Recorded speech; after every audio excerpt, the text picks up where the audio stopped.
मणिपुर पर संसद में हंगामे के बीच सरकार कल दिल्ली अध्यादेश बिल सदन में ला सकती है। इसी मुद्दे पर आम आदमी पार्टी के नेता राघव चड्ढा से न्यूज 24 के डिप्टी एडिटर संजीव त्रिवेदी ने खास बातचीत की। दिल्ली से जुड़ा अध्यादेश जिसका आप विरोध कर रहे थे, अब सरकार उसको लेकर सक्रिय है। देखिए, पहली चीज़ तो ये है कि ये अध्यादेश इतना गैर संवैधानिक और अलोकतांत्रिक है कि इससे ज़्यादा असंवैधानिक कानून कभी भारत के संसदीय इतिहास में सदन के भीतर नहीं लाया गया। दूसरा, ये दिल्ली के 2 करोड़ लोगों का अपमान है।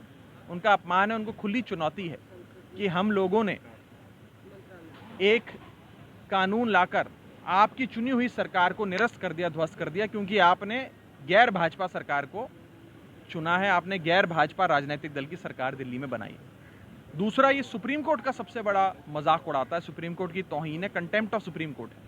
सुप्रीम कोर्ट एक फैसला देता है, उस फैसले को मात्र 7 से 8 दिन के भीतर एक ऑर्डिनेंस के माध्यम से पलट दिया जाता है। सुप्रीम कोर्ट पे डायरेक्ट वार है सरकार का। और सबसे बड़ी बात, ये किया क्यों जा रहा है? ये इसलिए किया जा रहा है क्योंकि पिछले 25 सालों से दिल्ली में लगातार विधानसभा चुनाव होते आए, 6 बार चुनाव हुए, 6 के 6 चुनाव भाजपा हार गई, एक चुनाव नहीं जीत पाई। और जब से अरविंद केजरीवाल और आम आदमी पार्टी का जन्म दिल्ली में हुआ है, वो ये बात समझ गए हैं कि हमारी सियासी ज़मीन खिसक गई है, तो अब दिल्ली में सियासत ही खत्म कर दो, सरकार ध्वस्त कर दो, सारी समस्या हल हो जाएगी। ये बीजेपी की मानसिकता है, उनकी सोच है, इसलिए किया जा रहा है। इसका पुरजोर विरोध हम लोग सदन के भीतर करेंगे। सदन के भीतर विरोध करने के लिए आंकड़े चाहिए और उसके लिए प्रयास भी आप लोगों ने किए, सबके पास गए, पर आंकड़ों के लिहाज से जो आपने एक्सरसाइज किया है, कहाँ पे खड़े हैं? देखिए, वो फ्लोर ऑफ द हाउस पे तय होगा। जब आंकड़े और मतदान सदन के भीतर होगा, तब कौन सी पार्टी किसको वोट देती है, उस समय मुझे लगता है इस पर चर्चा करना उचित होगा।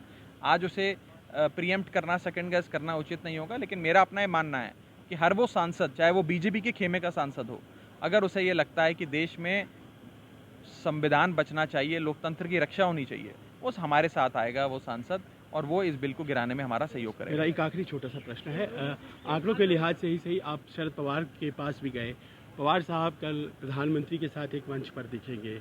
आंकड़ों के लिहाज से जब आप मैनेज कर रहे होंगे, क्या ये संदेश? देखिए, उनका कार्यक्रम मात्र 1-2 घंटे का कार्यक्रम है, और वो कार्यक्रम मुझे बताया गया है कि कई महीने पहले तय हो गया था। वो कार्यक्रम समाप्त करके शरद पवार जी हमारे साथ बैठेंगे। उनकी सीट इत्तेफाकन एकदम मेरे साथ वाली सीट है। वो 182 नंबर पे बैठते हैं, मैं 183 पे बैठता हूँ। मेरे साथ बैठेंगे और आप देखिएगा, वो बीजेपी को हराने के लिए, इस बिल को हराने के लिए वोट देंगे।